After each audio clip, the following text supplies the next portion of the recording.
अब हम देखते हैं प्राकृतिक पर्यावरण। यह है प्राकृतिक पर्यावरण। अब प्राकृतिक पर्यावरण में क्या क्या आता है जिसकी रचना प्रकृति ने की हो, जैसे आपका जल हो गया, जैसे आपकी वायु हो गई, जैसे आपका स्थल हो गया, जैसे आपका मानव हो गया। तो ये किसने बनाई? ये प्राकृतिक पर्यावरण के अंतर्गत आते हैं जो एक प्रकृति ने बनाए हैं।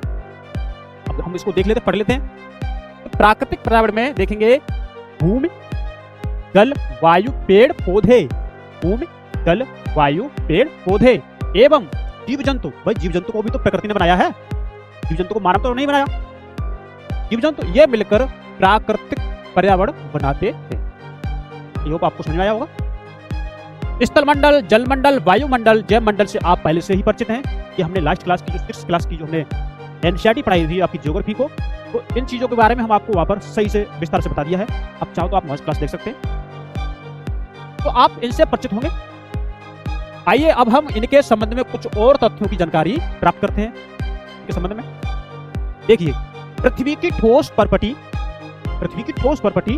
या कठोर ऊपरी परत को हम स्थल मंडल कहते हैं। पृथ्वी की जो ठोस परपटी हो गई, या इसको हम कठोर ऊपरी परत बोलते हैं, जिस पर हम लोग रहते हैं। इसके नीचे चट्टाने हैं, खनिज पदार्थ हैं। वो चट्टाने खनिज पदार्थ किसी एक पतली मिट्टी की पतली परत से तो ढके हुए हैं। जब हम उसको मिट्टी को हटा देते हैं तो हम उनको खोद करके निकाल लेते हैं।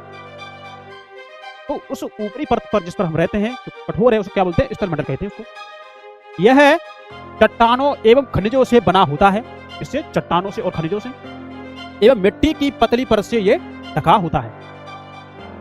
ये पहाड़, पठार, मैदान, घाटी आदि जैसी विभिन्न स्थलाकृतियों वाला विषम धरातल होता है। ये कैसा है? विषम धरातल है, जिसमें पहाड़ पाए जाते हैं, पठार, मैदान, घाटी आदि जैसी विभिन्न स्थलाकृतियों वाला ये क्या है? विषम धरातल है। ये चीजें इसमें पाई जाती हैं धरातल पर। ये स्थलाकृतियां महाद्वीपों के अलावा महासागर की सतह पर भी पाई जाती हैं। तो महासागर में एक अपना अलग पर्यावरण होगा जल के अंदर, तो वो चीज हम बाद में देखेंगे।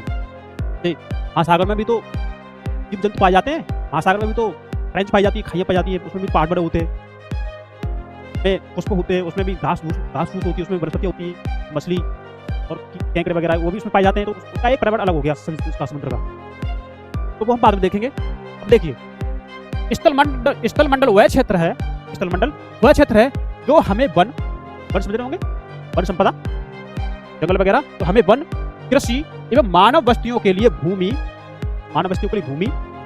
पशुओं को चरने के लिए घास स्थल प्रदान करता है। क्या? स्थल मंडल क्षेत्र। यह खनिज संपदा का भी एक स्रोत है।